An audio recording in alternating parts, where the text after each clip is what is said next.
Alright everyone, welcome back again to more of The Hungry Lamb. Guys, I just want to give you a heads up and preface this with the fact that I am actually going through some bad seasonal allergies, so there may be times when you'll be hearing my voice a bit sounding off because of my nasaliness, if you will. I also have like some fits of hacking coughs and all that. It's annoying. And some teary eyes, so basically I'm a little bit of a mess, but hopefully it doesn't intervene with the way I read and how I sound that much, but otherwise, I'm looking forward to continuing on from where we last left off, so I hope you all continue to enjoy. Thank you again for your love and support, and let's do this.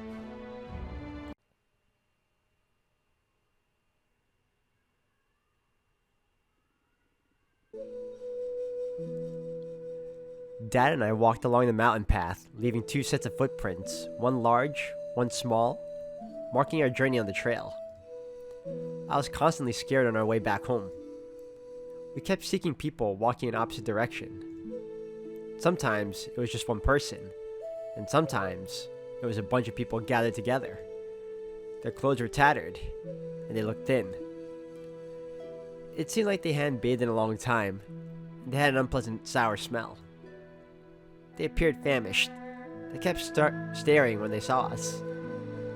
I couldn't tell if they were looking at the basket in Dad's hands or at me. 爹爹，这些人都是做什么的？ After avoiding them by a good distance, I nervously asked Dad. 他们都是逃荒的人，饿坏了，惦记着咱们的食物。 I guess they're finally gonna get into how she'll get either kidnapped or adopted into the thugs, with the thugs. 回家之前，无论何时你都不能乱跑，要一直在我身边啊！ Dad replied gravely and reminded me. I nodded and held Dad's hand tightly. I could sort of guess what Dad meant. Those people were starving, and they needed money to buy food. If they kidnapped me, they would definitely sell me for food. Excuse me.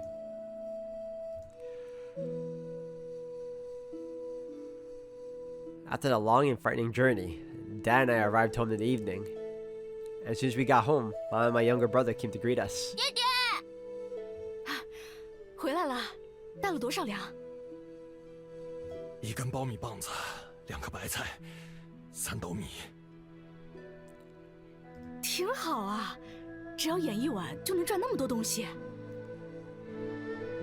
不是，看戏的人给不了那么多，只给了一根苞米棒子，其他东西都是买木箱子换的。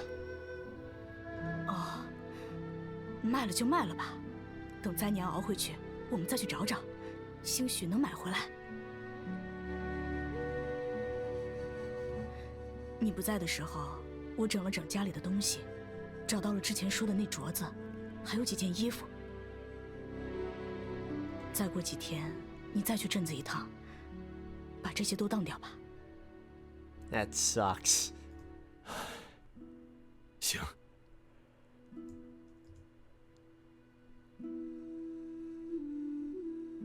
3 days later, Dad went to the neighboring town again. This time, I didn't follow him. Dad pawned Mom's bracelet and sold all kinds of things from our home for some food. This time, Dad and Mom got into an argument after they got back. Mom didn't believe that the bracelet could only sell for 600 copper coins. She complained that Dad didn't know how to do business and was tricked by others. Dad said he did his best to bargain and was only able to sell it for that price after visiting many places. Mom also asked if Dad could go into town and claim some relief food. She once heard from the neighbors who fled that the court would distribute relief food in times of disaster. Dad then said that those were all a bunch of nonsense, or else the neighbors wouldn't have fled. In times of disaster, commoners could only see the tax officials who regularly came to collect taxes, never the people who handed out relief. Even if this relief were really to come from above, it would either be eaten up by layer or end up in the hands of the officials' relatives and acquaintances. In the eyes of the emperor and the high-ranking officials, they were concerned with the vast expanses of the 9 provinces, but once decrees were issued, they turned a blind eye. As for the low-ranking officials, they only wished for the calamity to drag on, the longer the better. Come a disaster, they could climb the ranks.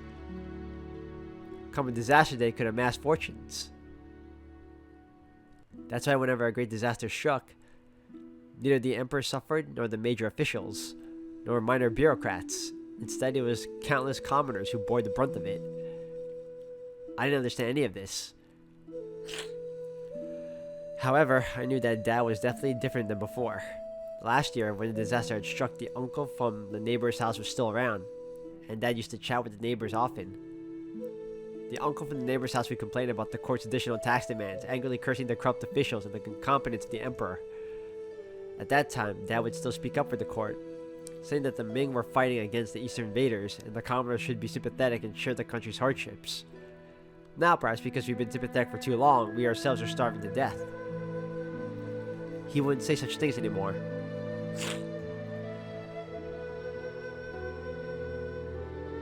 One night, I had a dream. I dreamed about Grandma. Grandma, dressed in gray clothes and gray shoes, was looking at us from afar while standing in the mist.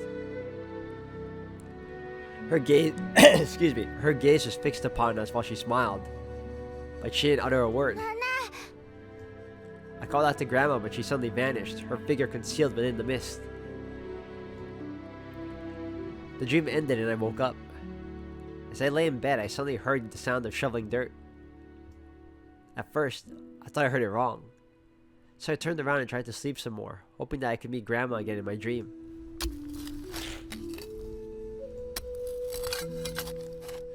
The sound of shoveling dirt became even clearer. That was when I knew I wasn't hallucinating. Rubbing my blurry eyes, I first lifted my little brother's legs off my stomach, then sat up in the bed and headed toward my parents' bed. 爹爹，娘，快醒醒！ I nudged Dad and Mom with my hand. 什么事儿啊？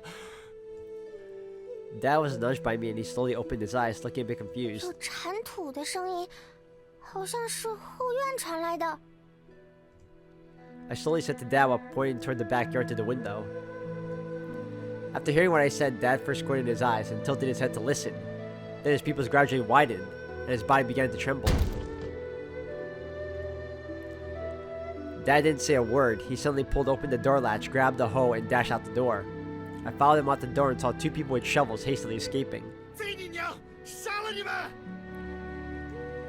Dad, holding the hoe, cursed loudly in their direction.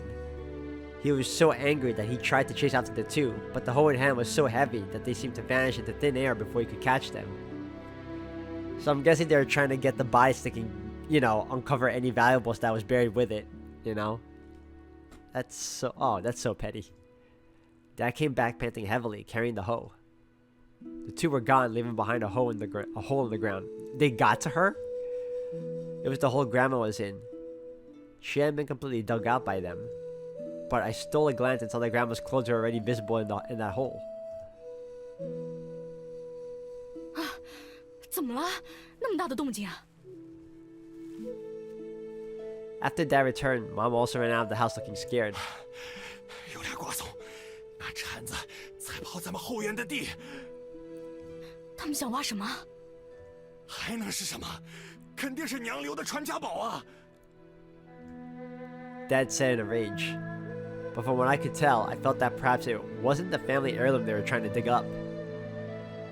The spot those two were digging was where Grandma was buried, and Grandma's clothes were already showing from the digging. Perhaps if I got closer, I could even see her body. Grandma came into my dream probably because she wanted to wake me up and have me remind Dad that she was getting dug up. But I still couldn't wrap my head around it. What would those people do if they dug up Grandma? After those people left, Dad was angry for a long while. He recalled what they looked like and came up with a few names. He was going to get the authorities involved to help him search for them, but he returned shortly after leaving the house. He said that on second thought, he couldn't go to the authorities. He was afraid that if he did, we'd have to hand in our food again. That's true. He kept on cursing, but there was nothing else he could do. You got corrupt cops, you got corrupt everything, huh? Another 2 weeks or so went by. We had thin porridge mostly, with the ear of corn and cabbage for one meal halfway through. Every day I didn't get enough to eat, feeling hungrier and hungrier. At times, it felt like there was a fire burning in my stomach. At other times, it felt like there was a lump of black water churning inside, disturbing any sense of peace. When I got hungry enough, I didn't feel hungry anymore, only exhausted. Once exhausted, I wanted to sleep. I slept in the bed, hoping I could have some good dreams where I could eat till I was full. I imagined that our family's wheat grew back again, tall and strong. I wanted to have a dream like that. However, the feeling of hunger was always there. Even if I dreamed, it wouldn't take long for me to be aroused by hunger. My brother was also hungry, and he had it worse than me. He was so starved when he was supposed to be growing that his condition became serious. One day, I noticed there was something wrong with him. Uh-oh.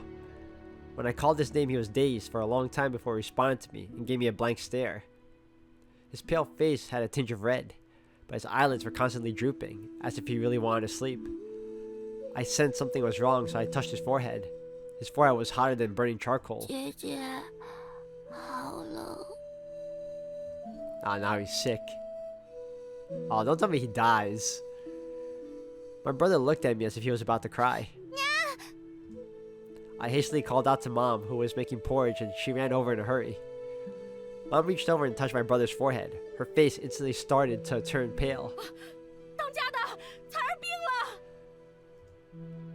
Mama called out loudly for Dad, and upon hearing Mama's voice, Dad quickly ran over. 当家的，彩儿这样怎么办呢？如果不赶快找郎中开药，彩儿的头会越来越烫，这该如何是好啊？ 现在哪有钱找郎中啊？ 是啊，该卖的东西都卖了，没什么可以卖了。这样下去，要不了多久，2个娃子都要死了，我们也要死了。 And this family's going through it, huh?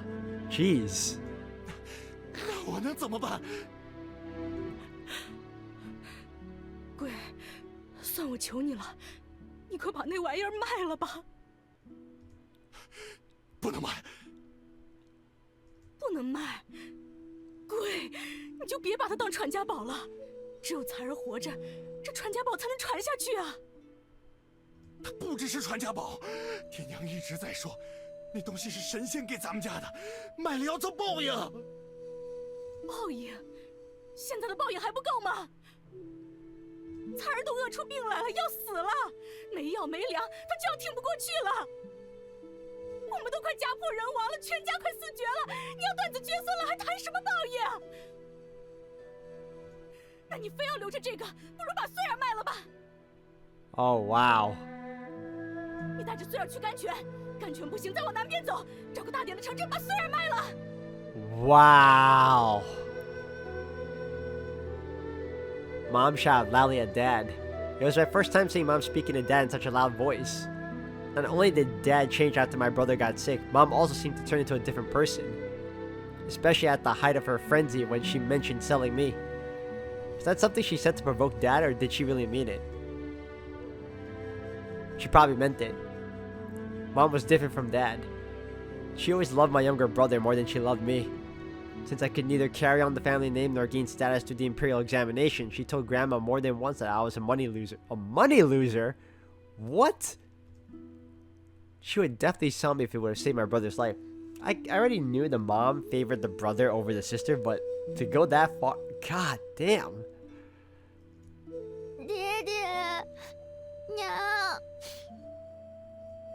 I felt sad when I thought about it, and I called out for my parents from a 哪 distance. 怕是死，我也想和你们死在一起。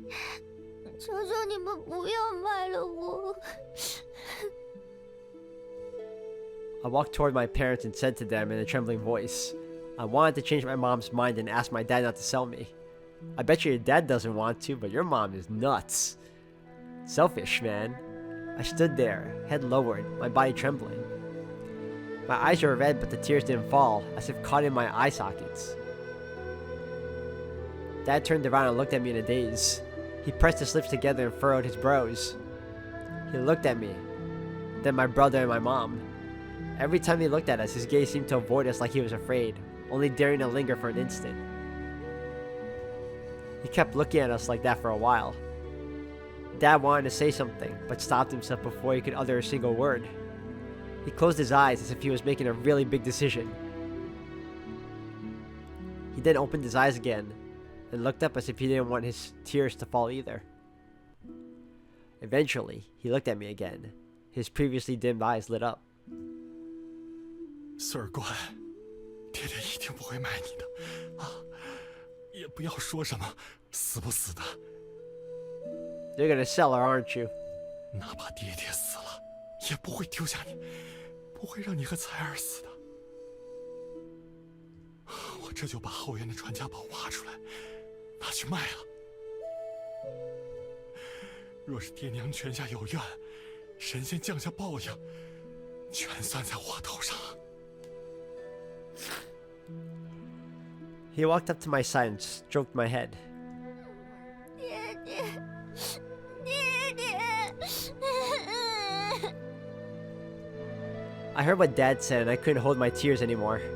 I threw myself into my dad's arms while I choked back sobs and kept calling him. Dad, taken aback by my sudden embrace, hesitated for a second before stretching out his arms and pulling me close. 孙儿乖，你不会饿死的，你会活下来，一直活很久。以后啊，等你长大了，爹爹给你找个好人，他会是能保护你的，你也看对眼的人。找个好男人照顾你，对你好，爹爹也可以放心养老了。 Ah, you're gonna sell her. Freaking hell. He held me close in one arm, his other hand gently patting my back. He spoke to me softly, his voice full of tenderness. 爹爹。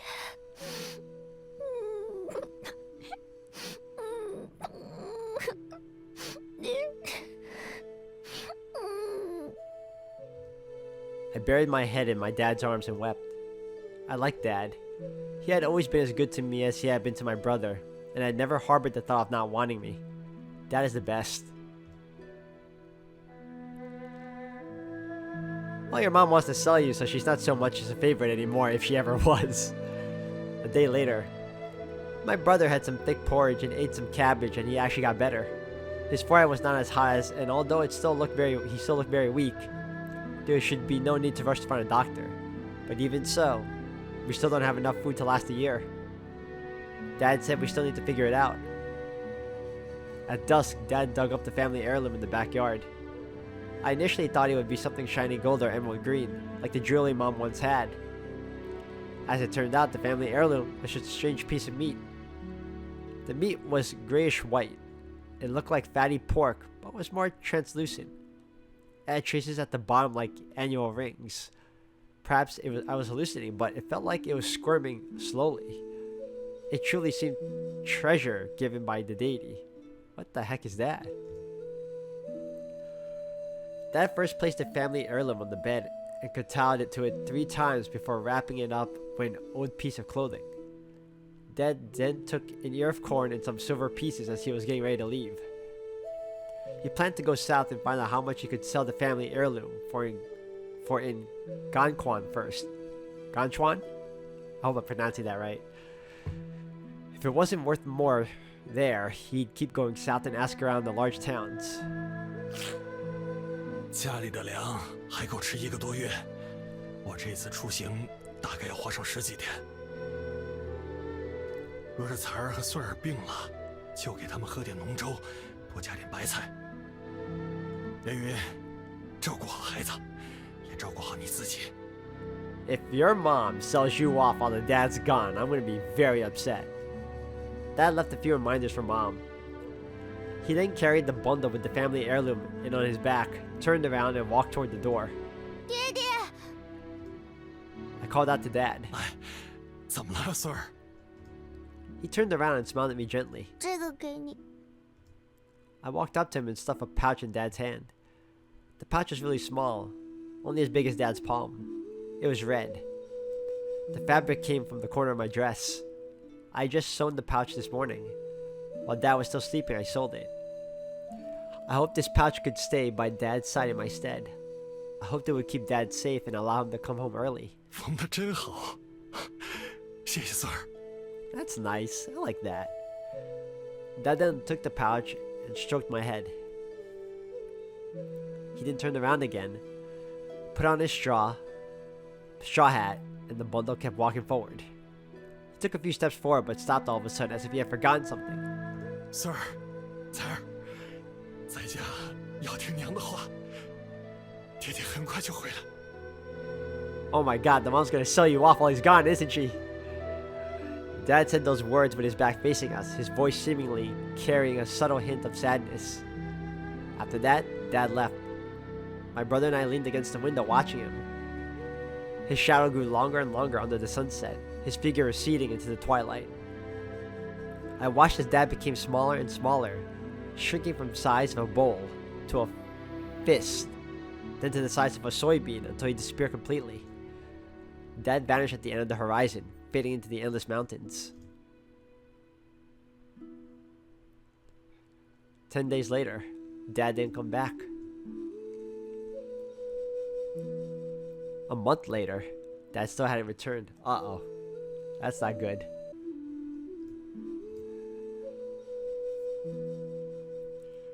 Two months later, we were starving to death. Dad still wasn't home.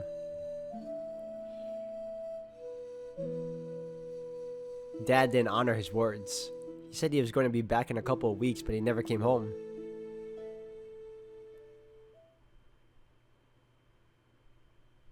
So one of two things happened. He either abandoned them, which I doubt, or he died. Or he got injured. 良爷，救我！ In the foggy ruins, I heard a voice.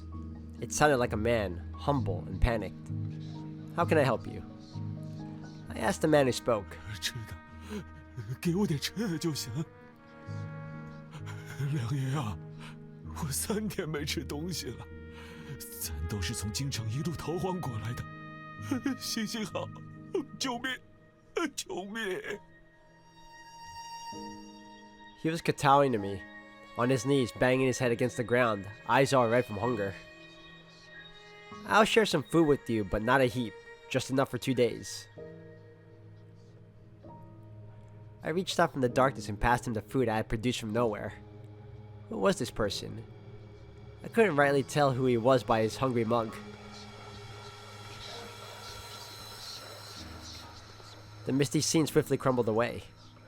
A new setting sprang up from the ground, appearing abruptly before me. It was a run-down old mansion. The mansion's gate lay smashed open, the courtyard strewn with broken rice jars, and the ground littered with mutilated bodies.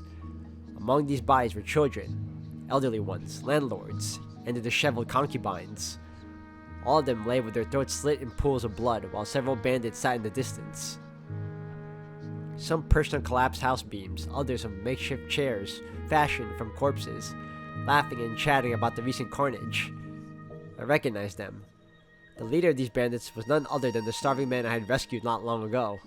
Ugh, see, this teaches you don't help the poor. They could be liars, or bandits in disguise. You killed their whole family? 对啊，杀了他家快10个人吧。兄弟们抢粮又杀人，还和他的妻妾快活了一把。Ah, God. 良爷呀，我们也是被逼无奈呀。这些大户都一个样，一点同情心都没有。我们一来要粮就把门封得死死的，一颗米都不愿给。兄弟们在门边候着，他的家丁还从门里扔石头，把很多兄弟都砸得头破血流。我们呢，都是从饿死的人堆里爬出来的，再等下去也是饿死，不如抢他娘的！等我们砸烂了门，冲进了后院，好家伙，他们的粮还够吃10年，那凭什么一点都不给啊？兄弟们一下都到了气头上，就把他们一家人都屠了。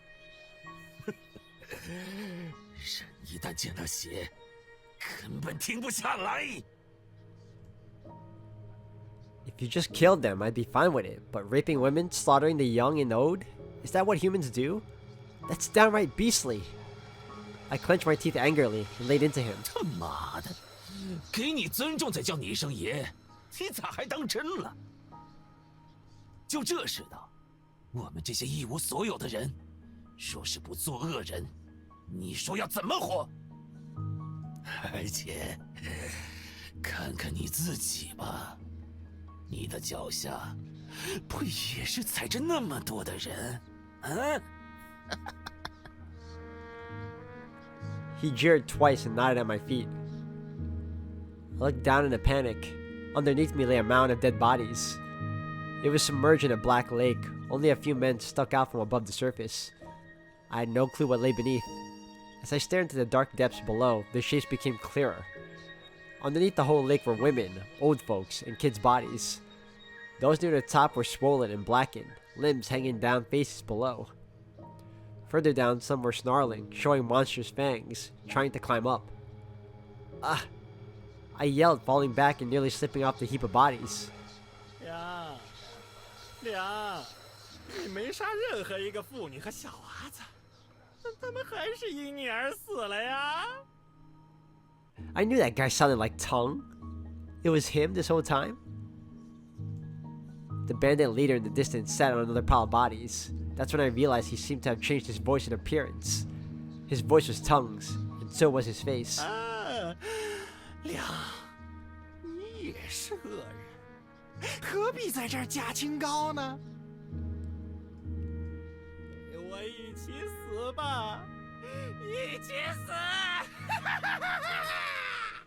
Oh, the villain turned into Tongue. Okay. I guess this is his guilt taking over. Tongue yelled at me, then started laughing like crazy. He grabbed a dagger, stabbed himself in the neck, blood gushing out. All of a sudden, his body exploded, broke apart, and merged with the blood.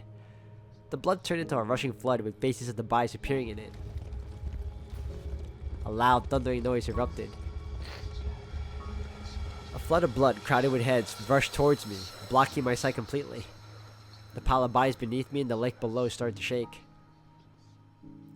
The pile swiftly sank. Men on the surface stared at me while women and children below the lake extended their hands trying to pull me down.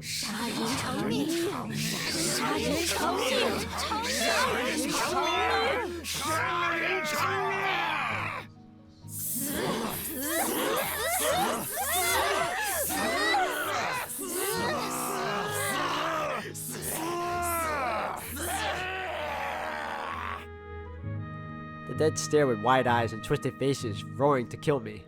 I panicked, trying hard to escape, but there was no way out, and slowly sank into the sea of corpses. 梁爷，梁爷！ Now I was having a nightmare, of course. Suddenly I heard a voice. It was Monsui's voice, slicing through the air, breaking apart this blood-soaked world. Her voice turned into a spider-silk beam of light, piercing through the pile of bodies. I reached out, grabbing the light she sent down, and was lifted into the sky by it. Ah! I woke up in a panic from the nightmare. Mansui was right there beside me. Her face looked odd, a bit scared. I guess it was just a dream. 梁爷，你怎么了？ Just a bad dream. And you? Why do you look so scared? I asked her, puzzled. 刚才我本来在睡觉，但是突然听到一些奇怪的声音，不太对劲。 What kind of sounds? 你趴下来听听。 Mansui pointed down, saying to me. I leaned down, pressing my ear to the ground. I heard faint rumbling. It sounded like the flood in my dream. In my dream, I thought it was the sound of flood. But after waking, I realized it was hoofbeats. Riders were nearby. Given the intensity, there might be dozens, maybe even hundreds of them. Not good. Wake everyone up. We gotta move it fast. I scrambled up, rousing the still dozing lambs.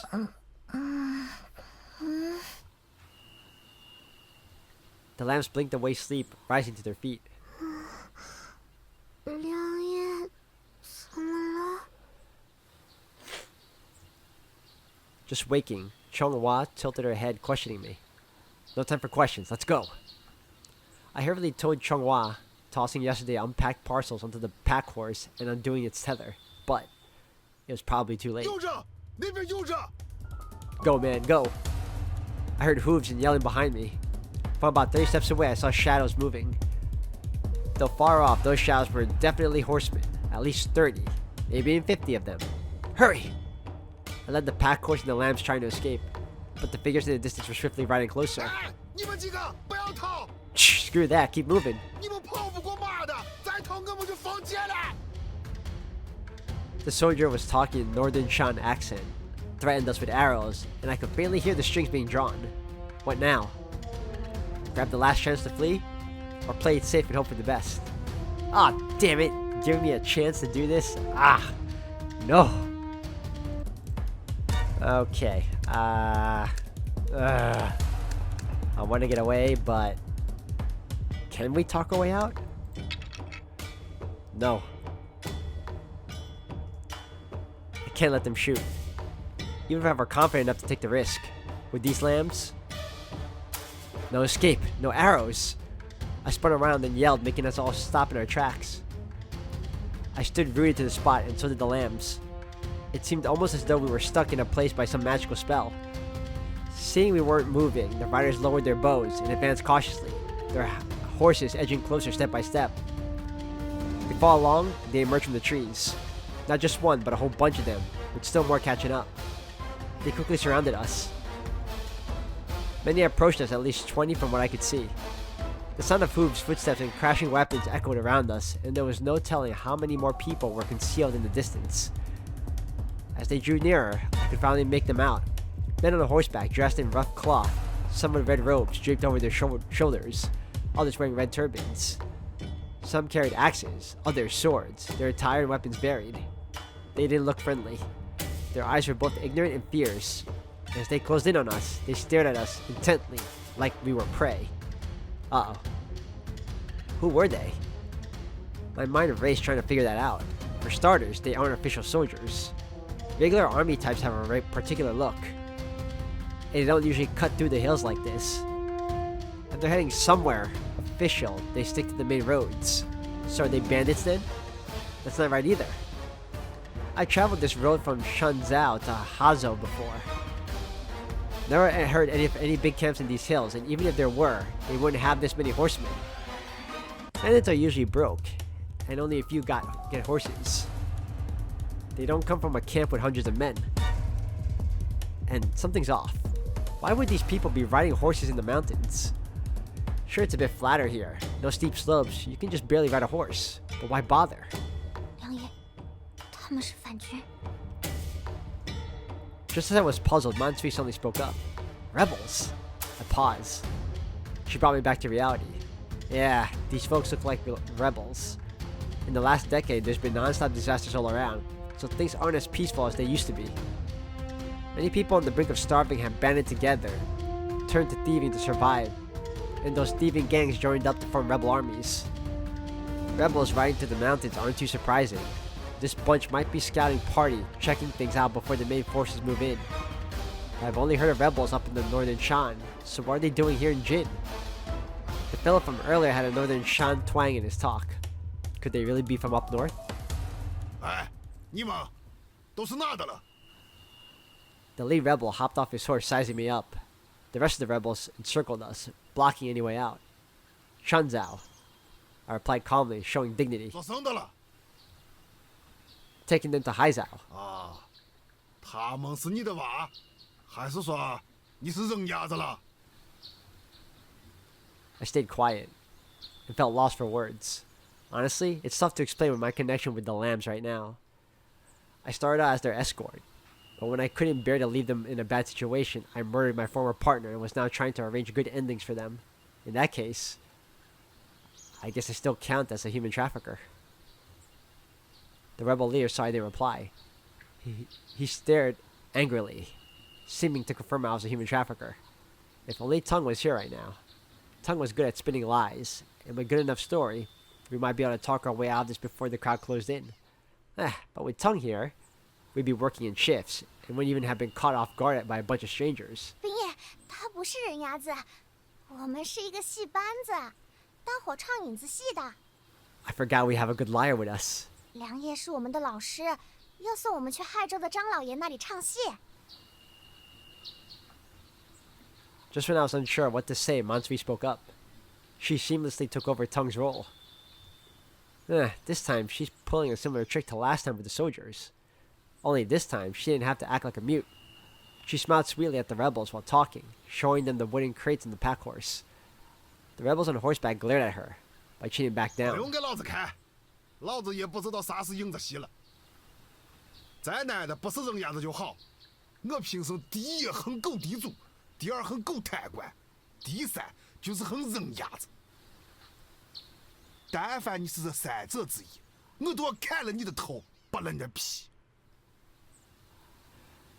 The rebel grumbled out his words. He was blunt, saying whatever is on his mind. Can we leave then? I asked calmly, preparing to take the lambs and go. 哎，不行， He lifted his sword, blocking our way.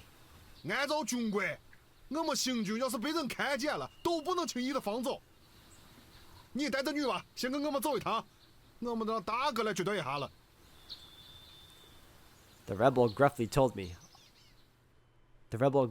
me off, his haughty demeanor rubbing me the wrong way. All the rebels around us gave us fierce looks. It seemed that if I tried to take the lambs and leave, they'd kill us on the spot. Ugh. Compared to regular soldiers, these guys might lack cunning. But they're simpler and rougher. Going with them, where would that lead us? I didn't pull out my sword against the rebels. There were too many of them, and I knew I couldn't win. I wasn't about to throw my life away. So, along with the lambs, they tied us up and marched us to their main force. I never liked the rebels much. Most of them were starving peoples from up north in northern Shan. Past a few years, they've been hit hard by one disaster after another. Droughts, floods, and locusts. The emperor promised relief funds, but it all got pocketed by officials and landlords, and nothing was left for the commoners. So they turned into rebels to avoid starving. I heard the rebels aren't any better than bandits. They go around burning and looting, and sometimes they will rape women and slaughter the elderly and young. They could be even more vicious than the official soldiers and bandits. If we were to be comparing animals, I'd be a lone wolf, and be a pack of wild dogs. Now I'm in their hands. Seems like these rebels really dislike human traffickers. I'll have to learn from Tung and Mansui keeping cautious. I can't afford to be too brash when talking to them.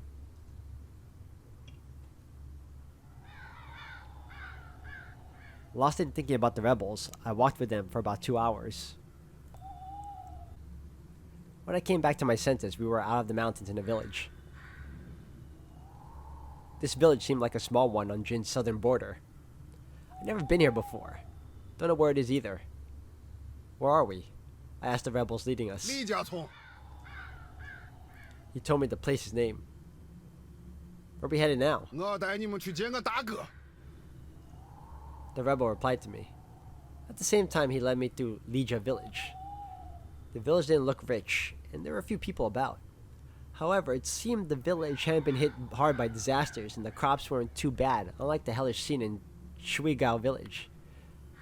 I noticed the rebels talking to the villagers. Some of them were holding hoes, while others were carrying fertilizer buckets. They were moving around in the fields, seemingly working. Huh, that's weird. Are these rebels even working for the villagers? 我马上要带你们见大哥，说话都跟我恭敬点，知道啊？不然小心你们就没命了。 The rebel warned us, then took us across a farm to a big house. The house was bigger than the others in the village, with a well in front. It seemed like where a respected village elder would live. Guided by a rebel, we walked toward the house and first saw a red flag stuck in the ground. Then we overheard the boss speaking with the village elder. 老白，你姓李，我也姓李，你看，这是咱俩的缘分嘛。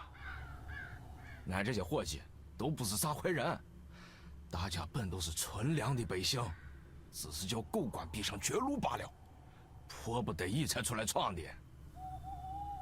哦，等一声儿，我给你去牛棚下下牛。我呀，原来是在驿站当差的，最懂出生了。 行，小李啊，我看你确实不像土匪，带的人也和善。你们不伤我们性命，不拿我们钱财，那想留就留吧。啊，要粮我们也能分些。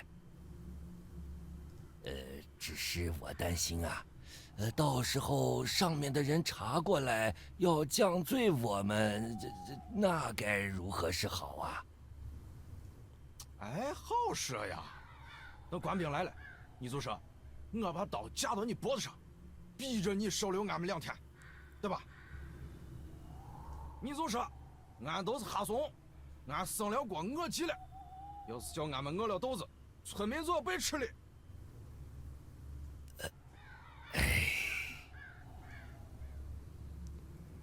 As we turned the corner, we could see the old man sigh while beside him a smiling younger man was chatting. The young man wore a felt hat and a blue upper garment. He seemed to be in his prime with prominent cheekbones, deep-set eyes, a straight nose, and eyebrows like those of an eagle. His face wasn't handsome, but it gave off a sharp and capable vibe. Was he the boss of this band of rebels? 大哥，咋了？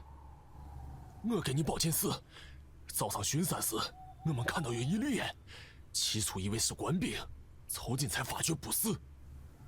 山里的人是他们，一个男的带着4个女娃，我看着像人鸭子。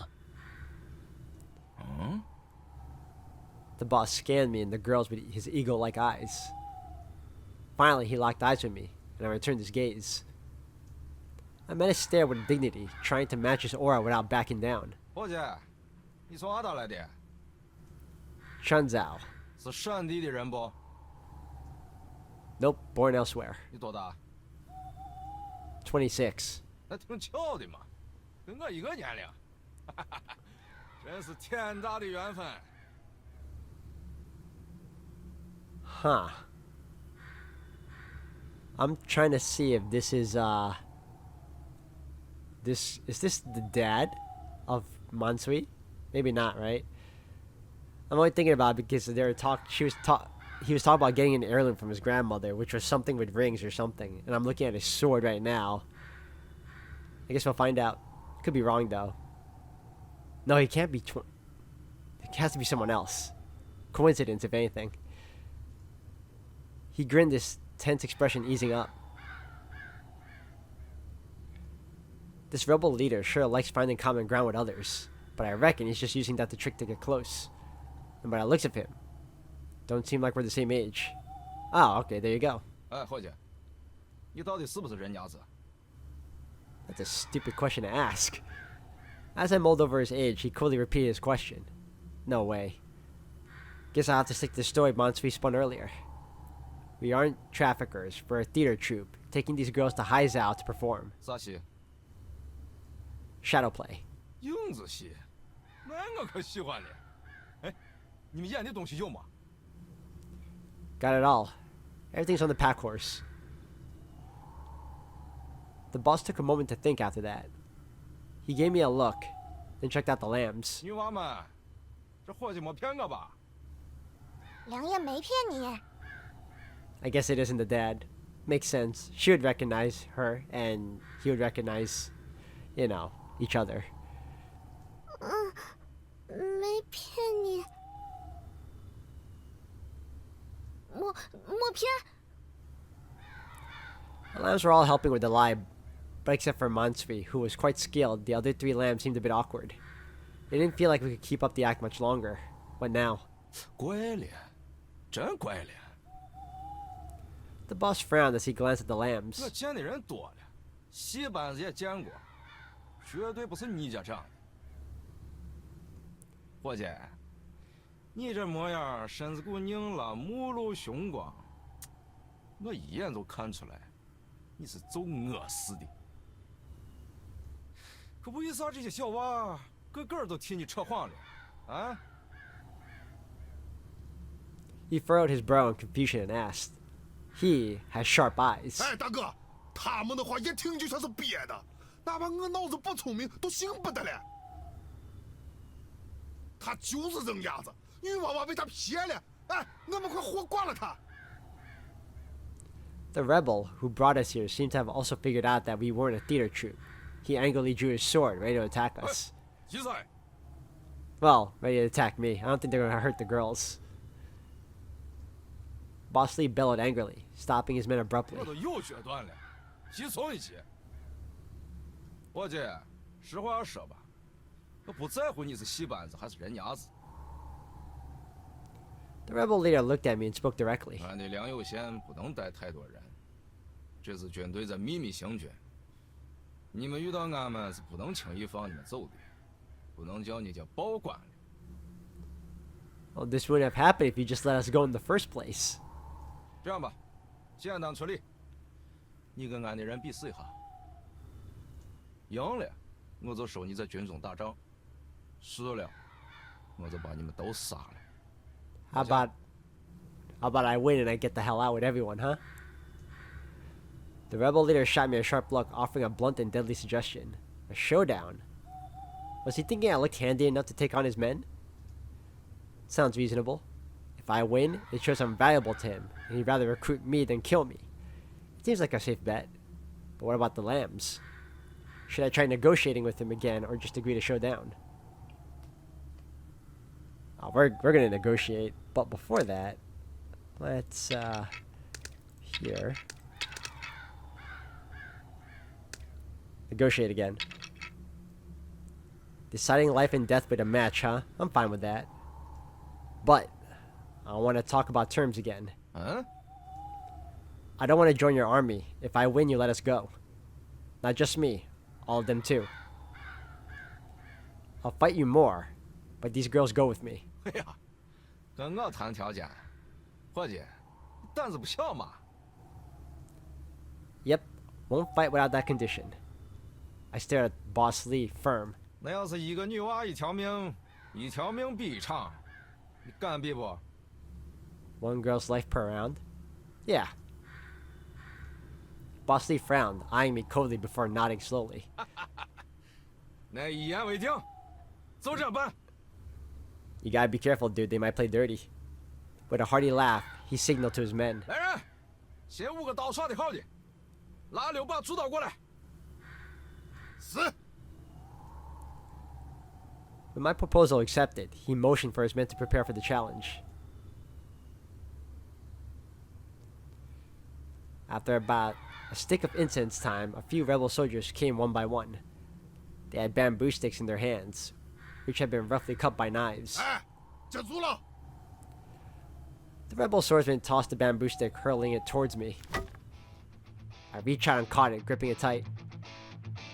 This isn't a bamboo sword, it's just a stick. I looked at the bamboo stick in my hand, frowning. 讲究用线，俺这是军步课，平常都是用竹棍练刀的。 Alright, who's first? I looked at the row of rebel swordsmen. 我先来。 A burly, dark-skinned man grabbed the bamboo stick and charged at me. This guy, he's a towering 9-footer with a fierce mug, like a door god. Judging by his clumsy steps, it's clear he's all brawn and no brains.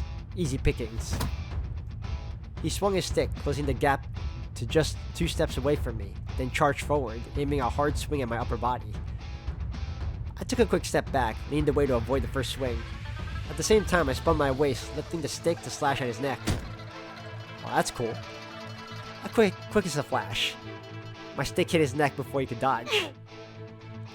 He grunted in pain at the blow. In just 1 round, I managed to hit his brute right in the neck. He froze in place, stunned by my blow. Initially, he seemed like he wanted to retaliate, but seeing my stick still against his neck, thought better of it. If I used a real blade, his neck would have been halfway severed by now. 妈的，我来。 Well, now let's see. And 1 down. Another one, watching his buddy's quick loss, seemed ticked. He grabbed the bamboo stick and rushed at me. The new guy swung his stick at me repeatedly. I blocked, and in no time we exchanged blows 3 times. He's got some moves. A real fighter. I let out a deep breath. His eyes fixed on his moves, hunting for a gap. Found it. When he swung, he left his left side open. I sidestepped and swung my stick at his waist. The stick sliced through the air, hitting him with a crisp sound. 换过来。 Oh, he came in now? Just 3? Just as I dealt with the second challenger, I heard Boss Lee call out. He grabbed the bamboo stick and came charging at me. Ah? He wanted to challenge me too? He didn't waste a second. He came charging at me, swinging his bamboo stick with a fierce determination. His strikes came fast and strong, like a stampede. I couldn't escape. I dodged to the side just in time to avoid both attacks. Then as I went to counter with a swing of my own, he struck again. It had remarkable speed and invincible force, making it impossible to dodge. Bring it on! I braced myself and swung back with all I had.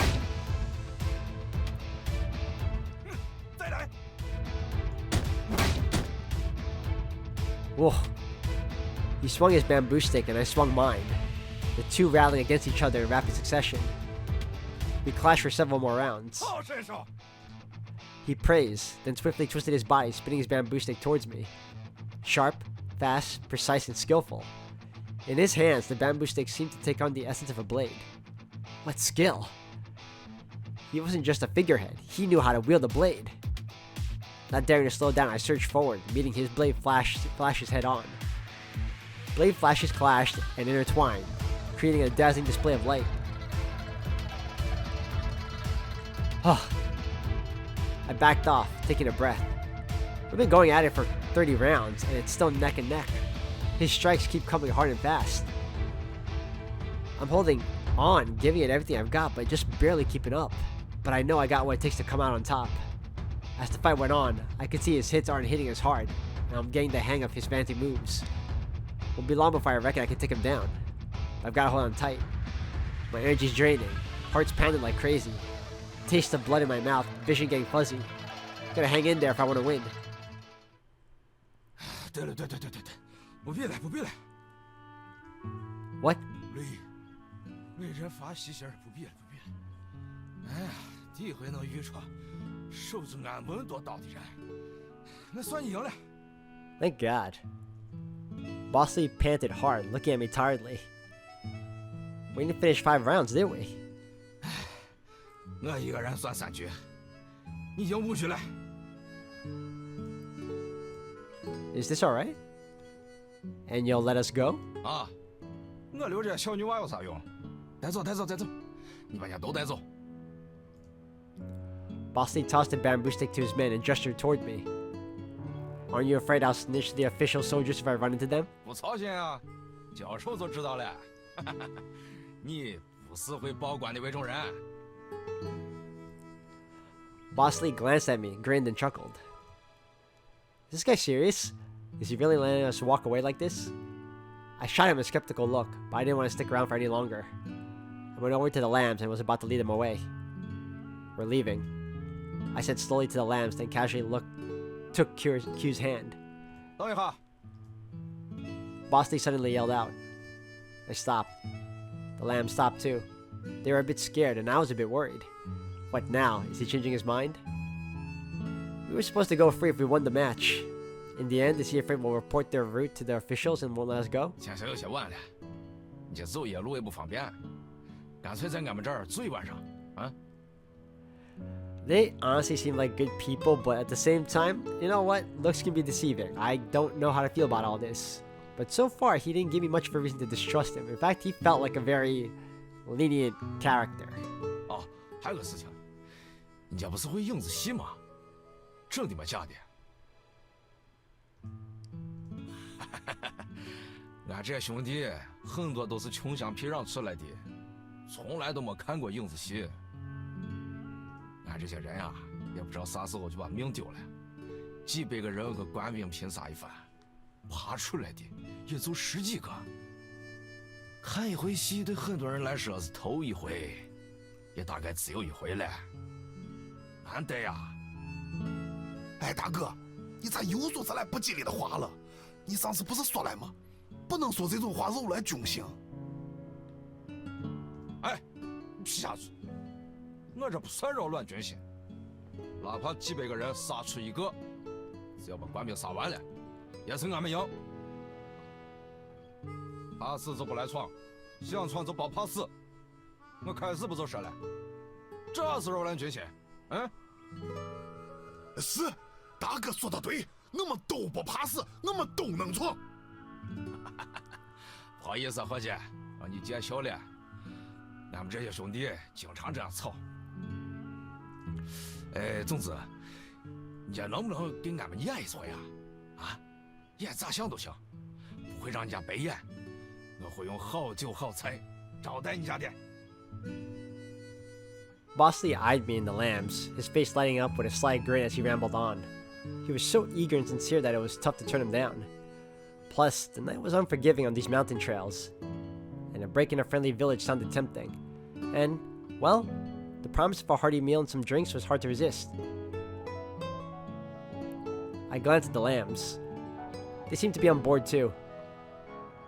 Alright, we'll do it your way. We're not good at acting, so don't expect much.